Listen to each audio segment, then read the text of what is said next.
बिस्मिल्लाहिर्रहमानिर्रहीम अल्लाहुम्मा सल्लि अला आले मोहम्मद सल्लल्लाहु तआला अलैहि वसल्लम। अस्सलामु अलैकुम and welcome to straightforward with Talha Tayyab. अॼु असांखे ख़बर आहे वॾो तारीख़ सां ॾींहुं आहे, 3 ॾींहं बचिया आहिनि काज़ी फ़ाइज़ी साहब वटि, उन्हनि जा आख़िरी 3 ॾींहं आहिनि ऐं अॼु खां उहो पंहिंजे चेंबर वर्क में हलिया विया आहिनि, फ़ैसिला लिखनि पिया। अॼु इख़्तिलाफ़ी नोट हुननि लिखियो आहे। असांखे इहो ख़बर आहे कि उन इख़्तिलाफ़ी नोट में हुननि 8 जजनि ते वॾी तनक़ीद कई वई आहे। उन्हनि जे बारे में चयो वियो आहे कि हुननि पंहिंजी अदालत ठाहे वरिती, पंहिंजो कानून ठाहे वरितो, कानून खां तजावुज़ कयईं, पंहिंजे हदूद सां तजावुज़ कयऊं। ऐं मां सम्झां थो कि अहिड़ी तनक़ीद अॼु ताईं तारीख़ में कंहिं चीफ जस्टिस पंहिंजे कुलीग जजनि लाइ न कई हूंदी। वेंदे मल आख़िरी 3 ॾींहंनि में इहा तनक़ीद करणु, इहो बि चई छॾणु हुन इख़्तिलाफ़ी नोट में त रिज़र्व सीट्स जंहिंजो केस हुयो मख़सूस नशिस्तुनि जो, उन ते अमल दरामद कोन थो थी सघे, हुन ते तौहीन अदालत जी कार्रवाई कोन थींदी अगरि इलेक्शन कमीशन उहो सीटूं PTI खे न बि ॾिए। यकीनन अॼु जे इख़्तिलाफ़ी नोट सां अदलिया में जेके इख़्तिलाफ़ात आहिनि उहे सभिनीनि जे साम्हूं अची विया आहिनि। तफ़सीलन हुनखे डिस्कस कंदासीं। ऐं असांखे इहो बि ख़बर आहे कि हिन महिल बि पार्लिमानी कमेटी जो इजलास हले पियो, 12 मेंबरनि जो इजलास आहे, जंहिंमें 8 हुकुमरान जमात जा आहिनि, 4 ऑपोज़िशन जा आहिनि। PTI बॉयकॉट करे छॾियो आहे हिन इजलास जो। एंड अञा ताईं 4 लॻे इजलास शुरू थियो, 8:30 ताईं पोइ डिले थी वियो, मौख़र थी वियो, वरी शुरू थियो, हाणे बि हले थो। ऐं 3 नाला साम्हूं आहिनि, मंसूर अली शाह साहब, जस्टिस याया आफ़रीदी ऐं जस्टिस मुनीब साहब। ऐं इन्हनि 3 मां हुकूमती जेको नालो पसंदीदा अञा ताईं ख़बर थी पियो जस्टिस याया आफ़रीदी जो आहे, छो जो करे जस्टिस याया आफ़रीदी अञा ताईं शायदि PTI जे हक़ में को फ़ैसिलो कोन ॾिनो आहे, को बयानु कोन ॾिनो आहे। बाक़ी ॿिनि जजनि ॾेई छॾियो आहे, जंहिंजे करे हिकिड़ो इंप्रेशन क्रिएट किया है कि PTI जा जज हैं। डिस्कशन करने के लिए मेरे साथ मौजूद हैं, इस वक्त किसी तारुफ के मोहताज नहीं है, पाकिस्तान तहरीक इंसाफ के सीनियर रहनुमा माहिर कानून एडवोकेट अहमद अवैस साहब। Thank you so very much sir for your precious time. Ahmed Awais साहब, पहला सवाल, इतना टाइम क्यों लग रहा है पार्लिमानी कमेटी को, जबकि हर किसी को मालूम ही है कि याया आफरीदी ही का नाम फाइनल होगा for the next chief justice? आपकी नजर में सर। बस वो कहते हैं ना कि इरादे बांधता हूँ, सोचता हूँ, तोड़ देता हूँ, कहीं ऐसा ना हो जाए, कहीं वैसा ना हो जाए, ये कैफियत है। देखिए, बात ये है कि ये तो एक तमाशा लगाया हुआ है, मेजॉरिटी उनके पास मौजूद है। और मेरी एंजाइटी तो सिर्फ ये है as a nationalist, forgetting about कि मेरा ताल्लुक किस पार्टी से है या नहीं है, एज ए नेशनलिस्ट के ये पाकिस्तान की अगर जुडिशरी की आज़ादी को कॉम्प्रोमाइज जैसे किया गया है और उसको direct under the thumb of the executive जो है वो कर दिया गया है, तो ये बहुत बड़ा नुकसान है और इसके बहुत रेपरकशन एक्यूट होंगे पाकिस्तान की बॉडी पॉलिटिक्स के ऊपर। वज़ीर आज़म तो कहते हैं कि बड़े फायदे होंगे सर, सियासी मुआशी इस्तेकाम आएगा। कहाँ आएगा? ऐसे को आएगा कहाँ? उनके घरों में इस्तेकाम आया हुआ है, उनके बैलेंस जो है फॉरेन करेंसी के जो हमारा रुपया डाउन होता गया, अब उनके मल्टीप्लाई होते गए। कॉमन मैन को देखें, कभी इनके मुंह से आप देखिए किसी कॉमन मैन की बात आई है? बिलो पॉवर्टी लाइन जो लोग जिंदगी गुजार रहे हैं वो 55% से तजावुज कर चुके हैं। कभी किसी ने उनका जिक्र किया? अभी आपने देखा कि ये जो नई अमेंडमेंट की है उसमें आर्टिकल 9 के साथ आर्टिकल 9A लगाया है उन्होंने। ओके। और वो 9A ये है कि पाकिस्तान में जो लोअर क्लास है उसका स्टैंडर्ड ऑफ लिविंग को भी अपग्रेड करके और उनकी लाइफ जो है उनके वो इक्वालिटी के लिए, यानी आप ऊपर लेके जाएंगे उनके लाइफ स्टैंडर्ड को। तो बताइए, अब ये और उसकी ये लिमिट भी लगा दी हुई है कि वो 2028 तक ऐसा कर लिया जाएगा। ये क्या तमाशा इस मुल्क के साथ हो रहा है? क्या उनकी कभी उनकी जिंदगी देखिए, वो जिंदगी गुजारते कैसे हैं? और फिर वो उस हालत में वो टैक्स भी देते हैं, आपको मालूम है ना जी? ये बिलो पॉवर्टी लाइन जो लोग जिंदगी गुजार रहे हैं, आपको पता है वो भी टैक्स देती है। बिल्कुल। क्योंकि इनडायरेक्ट टैक्सेशन जो है वो माटी के डिब्बियां भी देते हैं तो टैक्स देते हैं। और उस टैक्स के पैसे से हमारे प्राइम मिनिस्टर जो नवाज शरीफ साहब गए थे अमेरिका, तो $9,500 पर डे पे अपने लिए कमरा लिया था, 100 आदमी साथ ले गए थे। ये बताइए अहमद अवैस साहब, अगर याया आफरीदी साहब का कुछ देर के बाद ऐलान हो जाता है तो आप इस ऐलान को कैसे देखते हैं? क्या PTI इसको वेलकम करेगी? क्या लॉयर्स इसको एक्सेप्ट करेंगे जो पहले कह रहे थे कि हम मंसूर अली शाह साहब के अलावा कोई नाम एक्सेप्ट नहीं करेंगे? देखिए सवाल ये है कि या अफरीदी साहब से हमें कोई अनाथ नहीं है, बिल्कुल भी। एक असूल की बात बेसिकली थी कि एक प्रिंसिपल जो सीनियरिटी का था। अभी मैं आपको यहाँ पे ये बता दूं कि यहाँ पे मिसाल, आपके अगले प्रोग्राम में भी ये मिसाल चल रही थी कि जी देखिए जी आर्मी चीफ को भी तो ऐसे ही होता है। आर्मी चीफ की अपॉइंटमेंट में और चीफ जस्टिस की अपॉइंटमेंट में बहुत फर्क है। इसलिए फर्क है जी कि चीफ जस्टिस जो है ना वो in the dispensation of justice वो उसकी इक्वल पोजीशन होती है। जज जब वो फैसला लिख रहा होता है या वो बैठा होता है बेंच के अंदर, तो उसको भी उतनी ही अहमियत होती है जितनी दूसरे जज की है। सिर्फ ही happen to be the chief justice, seniority में भी 1 डे मोर सीनियर और जो भी कह लीजिए। जबकि आर्मी चीफ जो है जी वहां क्वालिटी ऑफ वर्क इसलिए जरूरत होती है कि उसने पूरी आर्म फोर्सेस को कमांड करनी होती है। और Okay. कमांडिंग एबिलिटी जो है और ये एक अलग मुनफरद जो है वो differ from person to person, कि उसमें कितनी कमांडिंग एबिलिटी है, कितनी उसमें वॉर टेक्निक्स जो अबूर है। अहमद साहब, अब आर्मी चीफ का जब चुनाव होता है, लेट से जिस तरह बाजवा साहब सेलेक्ट किए गए थे, नंबर 4 पे थे, तो जब नंबर 4 सेलेक्ट होता है नंबर 1 की पोजीशन के लिए, तो जो सीनियर होते हैं उनसे वो खुद ही मुस्ताफी हो जाते हैं, रिटायरमेंट ले लेते हैं, साइड पे हट जाते हैं। अगर लेट से कि सबसे सीनियर जज चीफ जस्टिस नहीं बनता, नंबर 2 या नंबर 3, या कहा जा रहा है कि नंबर 3 अगर माजरत कर ले तो नंबर 4 भी नंबर 3 बन सकता है, अमीनुद्दीन खान साहब भी आ सकते हैं। बातें बहुत हो रही हैं, वो नहीं बन सकता, बातें ये बहुत हो रही हैं। लेकिन क्या लेट से नंबर 3 बनता है, या अफरीदी साहब बनते हैं, तो क्या मंसूर अली शाह साहब और मुनीब साहब उनके मातहत होंगे? लेकिन अगर वो नहीं होते, मतलब किसी वजह से वो रिक्यूज कर देते हैं, कहते हैं कि मैं नहीं इसमें आता, तो फिर 2 में से सिलेक्ट करना होगा। ठीक, बाकी 2 सीनियर मोस्ट। और अगर लेट से नंबर 3 को चूज कर लिया जाता है, वो बन जाता है, तो क्या नंबर 1 सीनियर मोस्ट और number 2 second senior most Mustafi हो जाएंगे?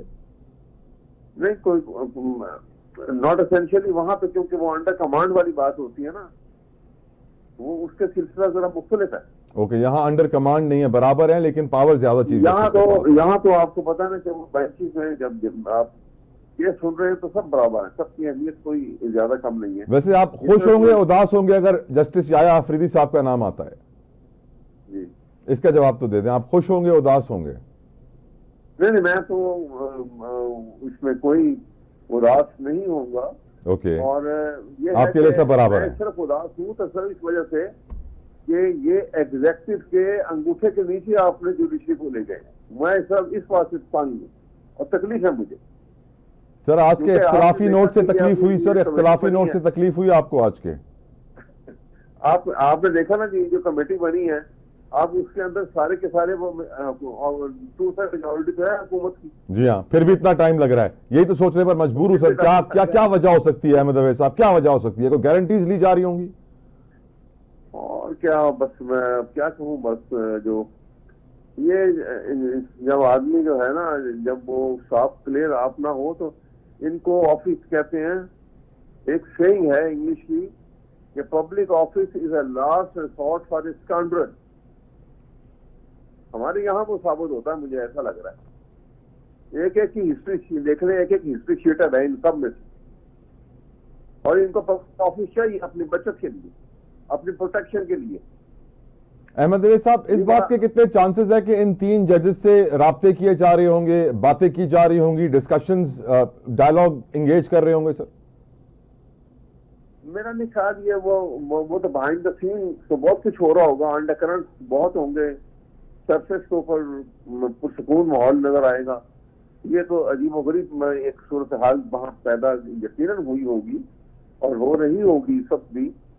लेकिन जो सबसे खतरनाक और तकलीफ दे है, जैसे मैं आपसे अर्ज कर रहा हूँ कि जुडिशरी के साइकोटमी ऑफ पावर के अंदर जुडिशरी का जो पिलर है उसको गिराया जा रहा है। तो उसके कॉन्सिक्वेंस के अंदर एक फस्तायत पर मबनी एक निज़ाम जो है वो एस्टेब्लिश होगा यहाँ पर, और ये तमाम लोग जो हैं इसी तरह से आएंगे, और ये एक शदीद किस्म की एनआरसी का बाजार गर्म होता नजर आ रहा है आइंदा चंद महीनों में, चंद हफ्तों के अंदर, बल्कि मैं आपको। और क्या कोई नई तरमीम भी आने वाली है अहमद साहब? जो हालात हैं उसके अंदर तो यकीनन आएगी, क्योंकि ये वर्केबल नहीं है। जो कुछ आप बन चुका है ये वर्केबल नहीं नजर आ रहा, इसके लिए करना पड़ेगा। एक और प्रॉब्लम आएगी इनके लिए। और सर इख्तिलाफी नोट क्या आपको प्रॉब्लम बनेगा? नहीं, इख्तिलाफी नोट तो मैं रखा ना, वो ये देखे ना, काजी साहब जो है काजी उल कज़ा हैं, और वो ये नोट जो लिख रहे हैं इख्तिलाफी नोट, ये तो चार्जशीट है। जी हाँ, और ऐसी चार्जशीट वो मुनीब अख्तर साहब के लिए पहले भी निकाल चुके हैं कि 11 बजे घर चले जाते हैं, काम नहीं करते हैं, स्टे ऑर्डर देके भूल जाते हैं। यस, मैं बताऊं ना, ये अगर चार्जशीट है जी, तो फिर आप मिसकंडक्ट की बुनियाद सुप्रीम जुडिशियल काउंसिल में इनको ट्रायल करो इनका। अदरवाइज तुम आप जुडिशियल डिसऑनेस्टी कर रहे हो। लेकिन सर सुप्रीम जुडिशियल काउंसिल भी तो सोचेगा कि 8 जज गलत होंगे या एक चीफ जस्टिस गलत होगा। अंदाजा लगाइए ना कि ये सिर्फ ये उनको इस बात के लिए सजा दी जा रही है कि उन्होंने एक फैसला कर दिया, और फैसला जो है जो इस हद तक आप अगर फैसले को आपने पढ़ा होगा कि 13 में से 11 जजेस ने तो ये कहा कि ये पॉलिटिकल पार्टी भी है और इलेक्शन कमीशन ऑफ पाकिस्तान का फैसला गलत है। ये 11 जजेस ने कहा है 13 में से। और चीफ जस्टिस कह गए हैं कि अगर इलेक्शन कमीशन आपको सीटें ना भी दे तो तौहीन अदालत की कार्रवाई नहीं होगी।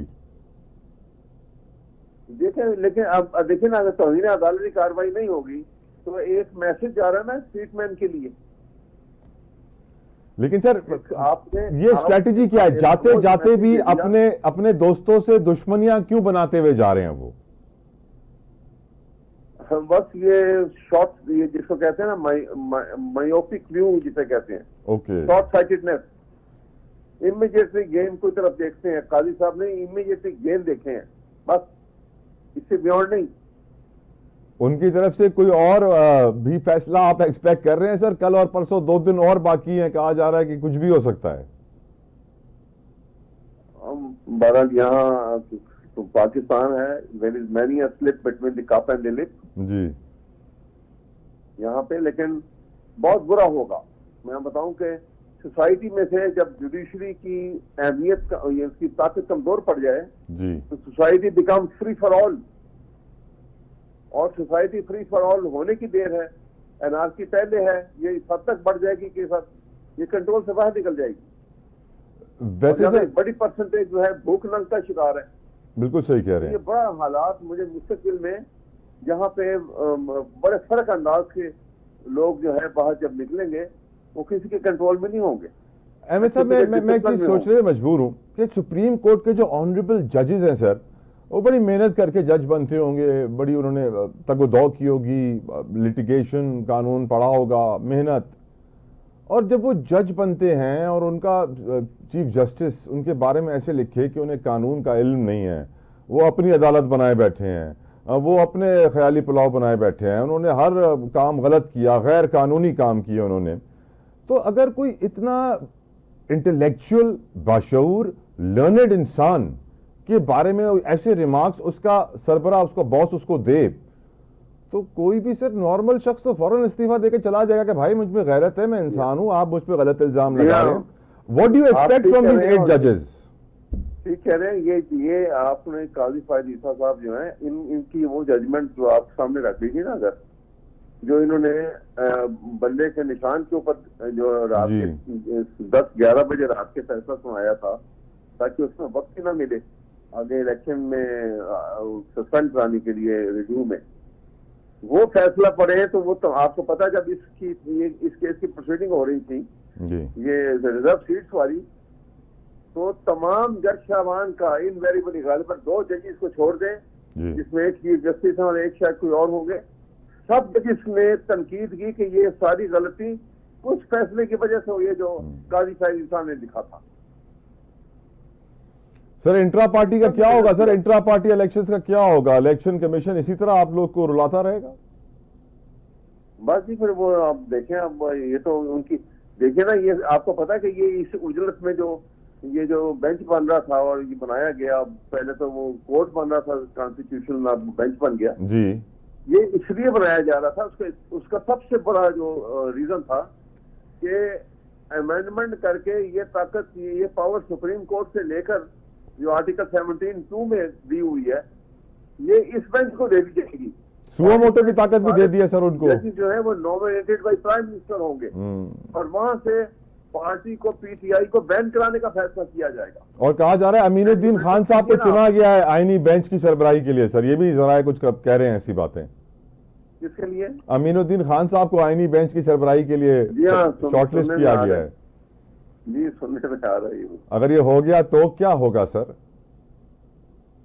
हम बस देखें, आपको जो दुनिया की तारीख तो ये बताती है कि जहां पे जस्टिस का निजाम खराब होगा वहां पे जुल्म का निजाम जारी हो चल पड़ेगा। ऐसा ही है। और जब जुल्म का निजाम चलेगा तो वो उसको ऐसी मुमलिकत को, ऐसी हुकूमतों को कायम नहीं रखा जा सकता। कुफर की हुकूमत रह सकती है लेकिन जुल्म के नहीं रह सकती। मौला कायनात का खूबसूरत कॉल। Thank you so very much advocate Ahmed Awais साहब आपके कीमती वक्त के लिए। जीअं तव्हां ॿुधो आहे अहमद अवैस साहब जो मञणु आहे कि आइनी बेंच जेको आहे इहो पंहिंजो टारगेट अचीव न करे सघंदो ऐं अमीनुद्दीन खान साहब अगरि हिन ते सरबराही में अची विया त पीटीआई ते बैन लाज़मी लॻंदो ऐं यकीनन इहो बेंच पंहिंजी ताक़त जो इस्तेमालु कंदो। हिन आइनी बेंच जे करे अॼु पाकिस्तान में 10-15 केसिस मुलतवी थी विया। तो जज हज़रात चयो कि हाणे त इहो असां कोन ॿुधंदासीं, हाणे आइनी बेंच ठहंदो पोइ इहो केस ॿुधंदो। त हिन आइनी बेंच जो अॼु पहिरें ॾींहं ते को फ़ाइदो असां कोन ॾिठोसीं, नुक़सानु ज़रूरु ॾिठोसीं। ब्रेक था वठूं, डिस्कशन कंटिन्यू कंदासीं।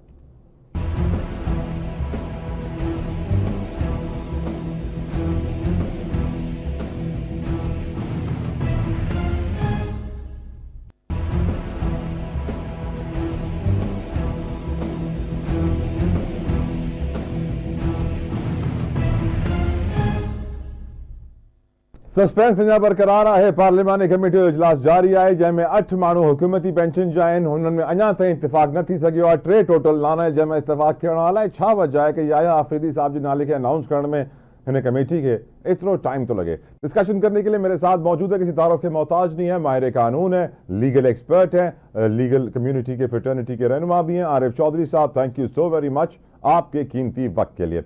आरिफ साहब, 4 बजे ये कमेटी बैठी थी, मौखर हो गया इजलास, 1-2 घंटे चलने के बाद 8:30 बजे दोबारा शुरू हुई। अब हम बात कर रहे हैं 10:30 बज चुके हैं।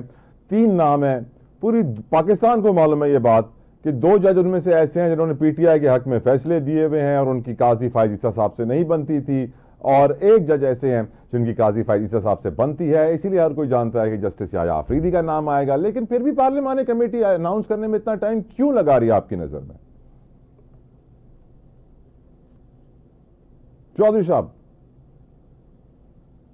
नेट का इशू है। आई थिंक आयो लाइन थे पर चौधरी साहब की बुद्धि को बता सकूं। चौधरी साहब की आवाज़ अब तक नहीं आ रही, शायद नेट का कोई इशू है, हम इसको सही करने की कोशिश करते हैं। लेकिन यकीनन व्यूअर्स, एक बहुत दिलचस्प सूरत हाल पाकिस्तान आज जिस दौर से गुजर रहा है, आज का दिन बहुत इंपॉर्टेंट है, इस बात में कोई शक नहीं है। जुम्मे के दिन रिटायर हो रहे हैं काजी फायज ईसा साहब। आज का उनका इख्तिलाफी नोट, 8 जजों की उन्होंने जिस तरह तारीफ की है, उनके फैसले की, उनके अमल की, उनके किरदार की, यकीनन अगर आरिफ चौधरी साहब, I hope you can hear me sir now and I can hear you too. आपकी आवाज आ रही है सर? हाँ जी, हाजिर। आरिफ साहब, पहला सवाल यही है, 4 बजे से बैठे हुए हैं, सबको मालूम है कौन सा नाम फाइनल होना है, फिर भी इतना टाइम क्यों लग रहा है उसको अनाउंस करने में? डू यू थिंक कोई बैकडोर डिप्लोमेसी भी हो रही है इस वक्त?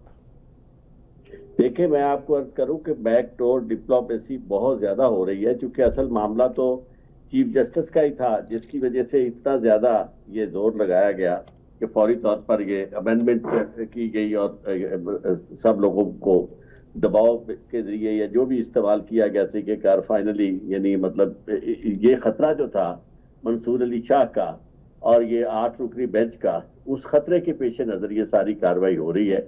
लेकिन अब आके एक मुसीबत ये पड़ गई है कि उनके पास अब चारा नहीं रहा। उनके पास चारा नहीं रहा, ऑप्शन तो एक ही है। और आई थिंक इंटरनेट आपका या हमारा कुछ डिस्टर्ब हो रहा है, जिसकी वजह से लाइन डिस्टर्ब हो रही है चौधरी साहब आपकी और हमारी। पर यकीनन हुकूमत के पास चारा तो नहीं है, ऑप्शन एक ही है, justice Yahya Afridi. But still they're taking so much time. फिर भी एतिरो वक्त तो लॻे, ॻाल्हि सोचण वारी आहे न। जब सभिनी खे ख़बर आहे कि कहिड़ो नालो फाइनल थियणो आहे, सभिनी खे ख़बर आहे 3 मां कहिड़ो मोस्ट सूटेबल नालो आहे, एतिरो टाइम छो? छा वजह थी सघे? यकीनन एतिरे टाइम वठण खां पोइ नया सवाल अची वेंदा कि छा बैकडोर डिप्लोमेसी थी थे, छा राब्ता था कया वञनि, छा को गारंटीज़ थी वरिती वञनि, छा को फ्यूचर प्लानिंग पई थिए, छा स्ट्रेटजी पई ठाही वञे कि कीअं असां PTI खे बानी PTI खे हुन जी सॼी सिचुएशन खे पार्टी खे डिफ्यूज़ कंदासीं ऐं जेके केसिस आहिनि उहे आइनी अदालत में हलिया वेंदा सियासी ऐं उते पंहिंजा ई जज हूंदा। जेके अञा ताईं रिपोर्ट आहे कि जस्टिस अमीनुद्दीन ख़ान साहब जेके आहिनि उहे आइनी कॉन्स्टिट्यूशनल बेंच खे हेड कंदा सुप्रीम कोर्ट में, ऐं उहो बेंच यकीनन असुल बेंच पावरफुल उहो ई हूंदो छो जे करे सुओ मोटो जी पावर हुननि वटि उहो ई जेको आहे खोड़ सारी शयुनि में हुननि खे इख़्तियार जेको चीफ जस्टिस वटि हूंदो उहो आइनी बेंच ते हलियो वेंदो, जंहिंखां पोइ सिचुएशन ॾिसण वारी हूंदी। एट द सेम टाइम असांखे ख़बर आहे काज़ी फ़ाइज़ा साहब वेंदे वेंदे पंहिंजे ई साथियुनि सां झेड़ो पिया कनि, पंहिंजे 8 जजनि खे जहिड़ी ॻाल्हियूं हुननि खे चयूं आहिनि, मां सम्झा थो को बि थोरी बि माण्हू में गैरत हुजे हा तो सोचे हा कि मुंहिंजो चीफ वेंदे वेंदे मूंखे न मूंसां गॾु 7 ॿियनि माण्हुनि खे अहिड़ी बेइज़ती करे थो वञे छो जे करे हिन खे इंसल्ट ई कोठबो, हिन खे ॿियो को वर्ड तव्हां यूज़ कोन था करे सघो जॾहिं चीफ पंहिंजे कलीग जजनि खे चए तव्हांखे त कमु ई न ईंदो आहे, तव्हां पंहिंजी वर्चुअल अदालत ठाहे वेठा आहियो, पंहिंजी मर्ज़ी जा तव्हां कानून बि ठाहियो था, कानून साज़ी बि कयो। आरिफ साहब आई होप हमारी लाइन अब दोबारा मुनक़ता ना हो, सितारे कुछ गर्दिश में है, प्लीज कंटिन्यू सर। आप बता रहे थे बैकडोर डिप्लोमेसी कुछ हो रहा है, राब्ते हो रहे हैं जजों से, क्या हो रहा है चौधरी साहब? 2-3 चीजें हैं। एक तो ये है कि अब चारा कोई नहीं रहा मंसूर अली शाह के अलावा, उसकी वजह यह है कि याह्या अफरीदी साहब जो है वो उनकी मुद्दत मुलाजमत खत्म होगी गालिबन 2032 में, उनके पास काफी ज्यादा टाइम है और अगर वो आज चीफ जस्टिस बन जाते हैं तो उन्हें नए कानून के मुताबिक आइन की ये तरमीम के बाद उन्हें 3 साल बाद अपना ये ओहदा छोड़ना होगा। क्या मालूम उनको निगरान वजीर आजम की ऑफर मिल जाए कि अगली निगरान सेटअप में आपको वजीर आजम भी बना देंगे, डोंट वरी। हाँ, तो यही वो चीजें हैं ना जो डिस्कस की जा रही है कि जनाब ये कुछ हो सकता है, जो आपने दुरुस्त फरमाया। तो इसके अलावा बात एक और भी है, वो ये है कि कुछ बैकडोर राब्ते जो है वो मंसूर अली शाह के साथ भी किए जा रहे हैं कि जनाब आप जरा थोड़ा सा इस हाथ नरम रखें, हमने इतनी मेहनत की है ये अमेंडमेंट करने के लिए, आपके पर काटने के लिए, तो अब आप यानी इन कटे हुए परों के साथ ही सफर करें, यानी कोशिश ना करें फड़फड़ाने की। तो इस तरह की चीजें जो हैं वो चल रही हैं जिस वजह से वो किसी नतीजे पे फौरी तौर पर पहुंच नहीं रहे। ये वजह है। वैसे याह्या अफरीदी का फैसला क्या बैकफायर कर सकता है चौधरी साहब? याह्या अफरीदी साहब जो है उनके बारे में काफी ज्यादा लोगों को गलतफहमी होती है। याह्या अफरीदी बेसिकली बहुत इंडिपेंडेंट जज हैं, लेकिन ये समझते हैं क्योंकि एक तो जो उन्होंने इख्तिलाफात किए पहले जज से, चीफ जस्टिस से, माजी के चीफ जस्टिस से, तो वो समझते हैं कि इस वजह से याह्या अफरीदी जो है वो शायद उनकी मर्जी के जज हैं। याह्या अफरीदी मेरे ख्याल में किसी की मर्जी बहुत इंडिपेंडेंट जज हैं, तो चीफ जस्टिस के तौर पर भी शायद वो किसी की बात ना माने, जो मेरी राय है उसके बारे में आमतौर पर वकला भी यही समझते हैं, क्योंकि जितना हमने उन्हें बेहतर जज के तौर पर जब पेश हम हुए हैं तब भी उन्हें हमने एक बेहतर इंसान पाया, और अदरवाइज भी उनकी शोहरत जो है अब तक वो बड़ी इंडिपेंडेंट जज की है।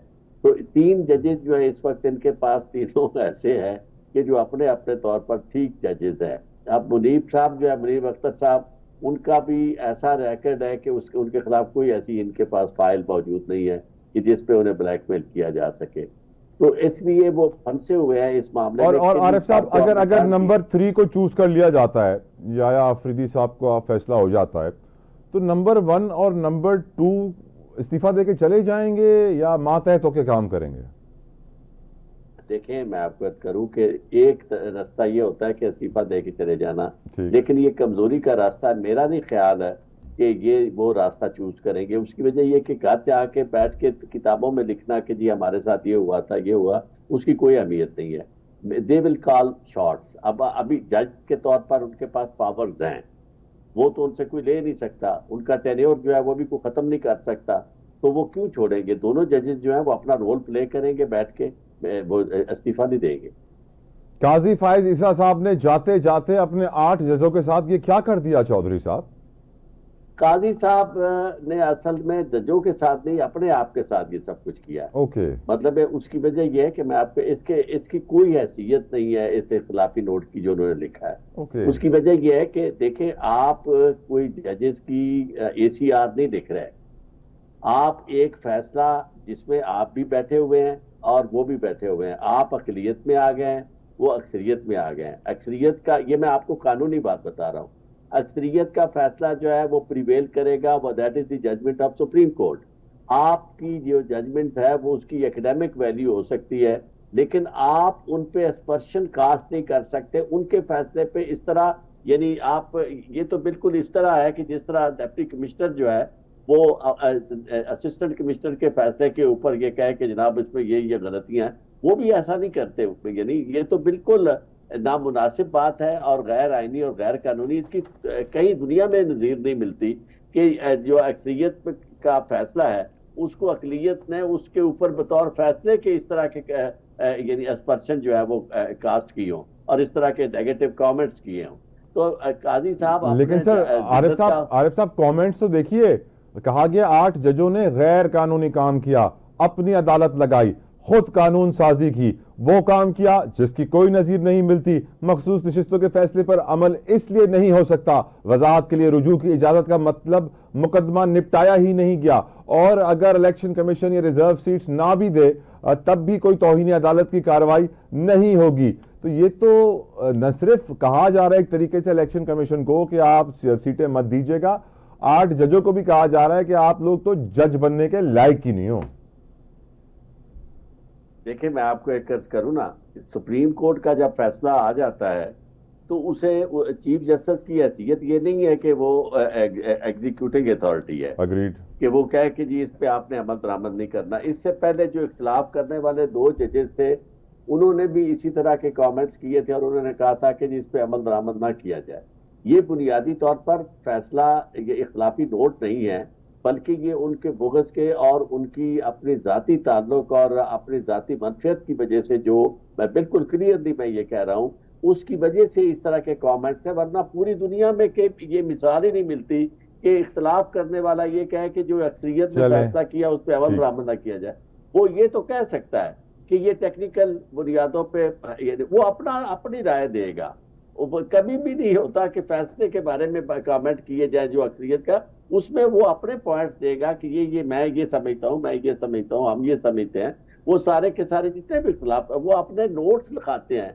ऐसा नहीं होता कि उस जजमेंट पे जो अक्सरियत वाली जजमेंट है वो उस पर बात करें। ना अक्सरियत वाले अकलियत के खिलाफ बात कर सकते हैं, ना अकलियत, क्योंकि वो एक ही बेंच का हिस्सा है। और लेकिन सर हमने तो देखा है ना, जजों ने एक दूसरे के खिलाफ कितनी बातें की हैं पिछले 1-1.5 महीने के अंदर, क्या कुछ नहीं हुआ खतों किताबत के जरिए। ना मैं आपको अर्ज करूं, ये बातें आपस में तो चलो करते हैं ना, फैसलों में इसका कोई इसकी ये तो कहते हैं ना कि इस फैसले की नजीर, मैं समझता हूँ इस तरह के कमेंट्स की और इस तरह के इख्तिलाफी नोट की पूरी दुनिया में कोई नजीर नहीं मिलती। मैं दावे से कह सकता हूँ आपको कहीं नहीं मिलेगा कोई फैसला। वरना आप देखें ना, हमारे पास supreme court, united state supreme court की जजमेंट्स हैं, यानी और बरतानवी अदालतों के फैसले हैं, प्रीवी काउंसिल के फैसले हैं। सर अब जरा तस्दीक कर रहे हैं, जस्टिस याया आफरीदी के नाम पर इत्तफाक हो गया, मुबारक हो सर आपको। नहीं, मुझे किस चीज की मुबारक सर, आपके नए चीफ जस्टिस के नाम पे इत्तफाक हो गया है सर। आई थिंक ये तो मिठाई खाने वाली बात है। इत्तफाक हुआ है ना, लेकिन यू नेवर नो के जो वो क्या कबूल करते हैं। जैसे आपने फरमाया था, आपकी राय ज्यादा इसमें सका बंद है। सर एक और चीज भी कह रहे हैं आरिफ साहब, वो कह रहे हैं कि आईनी बेंच की सरबराही अमीनुद्दीन खान साहब के हवाले की जाएगी। फिर आप क्या माहौल देखेंगे? हाँ जी, माहौल फिर वही जो चाहते हैं वो, यानी बेबस किस्म का यानी चीफ जस्टिस, और वो उन्होंने बनना, अगर वो कबूल कर लेते हैं तो एक पूरी बेबसी के साथ वो चीफ जस्टिस होंगे जिनके पास इख्तियारात नहीं है। और अमीनुद्दीन का मतलब यह है कि जो आप कहेंगे वो उस पर बोर लगा देंगे, यानी आपको किसी तरह की कोई तरद्दुद की जरूरत नहीं। अमीनुद्दीन खान का मतलब यह है कि आईनी बेंच में वो बैठे होंगे, सब फैसले जो है वो उसी तरह, यानी काजी साहब की एक सक्सेशन उन्होंने दे दी इसमें आईनी बेंच के सरबराह के तौर पर। वैसे सर ये उनका एक सवाल आपसे आईनी तरमीम पे पूछना चाहता हूँ आरिफ साहब। जब कहा जाता है कि इस आईनी तरमीम के जरिए एक आम आदमी को जल्द इंसाफ मिलेगा, बर वक्त इंसाफ मिलेगा, तो एक आम आदमी मेरी तरह सोचता है कि क्या जजों की छुट्टियां लगता है खत्म हो जाएंगी। अब अदालतें जो हैं रात 9-10 बजे तक चलेंगी, 2 महीनों की गर्मियों की छुट्टियां किसी भी को नहीं मिलेंगी, इतवार के रोज भी काम किया जाएगा। लेकिन होता उसके बरक्स ही है। ये जो आईनी तरमीम आई है, इसके लिए हमारे वजीर आजम कहते हैं कि सियासी तरक्की, मुआशी तरक्की, मुआशरती तरक्की और बहाली और इस्तेहकाम का दौर देखेगा पाकिस्तान, खुशहाली का दौर देखेगा। कैसे आरिफ साहब, कैसे? पाकिस्तान बिल्कुल, यानी पाकिस्तान तो शायद इस वजह से ना देख सके। अलबत्ता ये जो कह रहे हैं वो खुशहाली का दौर उनके लिए पहले भी था, अब भी है, और उनकी खुशहाली में और ज्यादा तरक्की होगी। उसकी वजह यह है उनकी खुशहाली उन्हें कोई, वो समझते हैं कि उन्हें कोई पकड़ने वाला ना हो, उन्हें पूछने वाला ना हो। तो इस तरह के जजेस लगा के, अब आप देखना, मैं आपको अर्ज कर दूं कि ये वो पॉइंट है कि जिसपे अगर ये थोड़ी सी अकल का मुजाहरा करते और चीफ जस्टिस बना देते काजी इसको मंसूर अली शाह को, तो कम अज कम ये जो फौरी तौर पर रिएक्शन था वो सब साइड हो जाता और उससे काफी सारे मसाइल इनके हल हो सकते थे। अब पाकिस्तान फिर बड़ी दलदल में फंस गया, क्योंकि ये जो कंट्रोवर्शियल अपॉइंटमेंट्स हैं जिसमें जूनियर मोस्ट जज को आप बना रहे हैं उसका आईनी बेंच का सरबराह, और यानी सीनियर मोस्ट के तौर पर उस पर लिखा होगा, लफ्ज इनका होगा सीनियर मोस्ट, यानी यही तरमीम आपने देखी होगी जब वो लॉ मिनिस्टर कह रहे थे ना कि उसकी जगह सीनियर मोस्ट कर दिया, तो उसका मतलब ये था कि ये सीनियर मोस्ट यानी ऑलमोस्ट इनके चीफ जस्टिस होंगे ये पैरेलल। और दूसरी तरफ या अफरीदी साहब होंगे यानी उसके सुप्रीम कोर्ट के, और सुप्रीम कोर्ट के पास कोई कॉन्स्टिट्यूशनल मैटर नहीं रह जाएगा। इवन वर्चुअली ये जो तरमीम है इसने आर्टिकल 184(3) को और आर्टिकल 199 को रिडंडेंट कर दिया है, क्योंकि आर्टिकल 199 जो है वो उसमें independent high court, fundamental right से मुतल्लिक पब्लिक इंपॉर्टेंस, ये बताएं आरिफ साहब, ये बताएं, ये आप टेक्निकल बातें करते हैं ना, आवाम को ये 199 में कोई दिलचस्पी नहीं। आवाम इस वक्त ये सोच रही है, आवाम ये सोच रही है आरिफ साहब आवाम ये सोच रही है कि मंसूर अली शाह साहब को आज सुबह इख्तिलाफी नोट का सामना करना पड़ा सीनियर मोस्ट जज को, जिसके अंदर उनके लिए कहा गया कि उन्हें तो मालूम ही नहीं है वो क्या कर रहे हैं, अपनी अदालत बना रहे हैं खुद, बड़ी उनकी बेइज्जती की गई। और फिर अब दूसरा पार्लिमानी कमेटी ने भी उनके नाम को फाइनल नहीं किया, नंबर 3 के नाम को फाइनल कर लिया। दिल तो उनका बड़ी मुश्किल हालात से गुजर रहा होगा इस वक्त, आपको लगता है ना सर? देखें, यकीनन ये बात कोई रिएक्शन आएगा, आपको लगता है कोई रिएक्शन देंगे वो? देखें, रिएक्शन तो लाजमी आएगा, लाजमी आएगा। वजह ये है कि जो कह चुके हैं वो कमजोर जज भी नहीं है, ये एक ताकतवर जज हैं, बहुत लायक हैं। आपको मालूम होगा कि ये वो जज हैं जो दरमियान अभी जज भी थे और साथ दरमियान में ये पढ़ के भी आए, यानी बाहर से, ऑक्सफोर्ड, स्टैनफोर्ड, मोस्ट क्वालिफाइड। फिर बैकग्राउंड जो है वो बड़ी जबरदस्त है। आपको पता होगा कि ये किस फैमिली से इनका ताल्लुक है, इनके ससुराल कौन है। हाँ जी, ये मतलब ये कि रिच मैन, हर लिहाज से मतलब कहना चाहिए कि ताकतवर इंसान। तो अभी इस तरह की सूरत हाल में मुझे लगता नहीं कि कोई कमजोरी दिखाएं, और अगर ये कमजोरी नहीं दिखाते तो यकीन माने इनकी तरमीम भी किसी तरफ जाएगी, ये ख्वाब सारे के सारे जो है इनके अधूरे रह जाएंगे। उसकी वजह ये है ना कि इनकी कॉम्पिटेंस का मुकाबला ये नहीं कर सकता है ये जो सीनियर मोस्ट इन्होंने बनाया ना। वैसे सर, जस्टिस याया आफरीदी जिस लॉ फर्म में काम करते थे वहां मंसूर अली शाह भी थे, वहां जस्टिस अतहर मिनुल्लाह भी थे, तो ये हैं तो सब पुराने साथी सर। देख, मैं आपको एक अर्ज करूं, ये सारी बात जो होती है ना, जब एक मुफादात की बात होती है उसमें चीजें जहां आपके पास जो जिम्मेदारी, आपका क्या ख्याल है कि साकिब निसार जो था वो मेरा भी क्लास फेलो था, हारिस का भी क्लास फेलो था, ख्वाजा हारिस का, और पता वो क्या कहता था कि जब ख्वाजा हारिस आते हैं अदालत में तो मेरा पारा चढ़ जाता है। आपने जुमला सुना था ना? जी। तो ये हाथी के दांत खाने के और दिखाने के और। अशतर साहब भी हमारा क्लास फेलो था। कैसा है अब अशतर साहब जो है वो कुछ और बात करता है, मैं और करता हूँ, बाकी और करते हैं, आप सारे क्लास फेलोज हैं।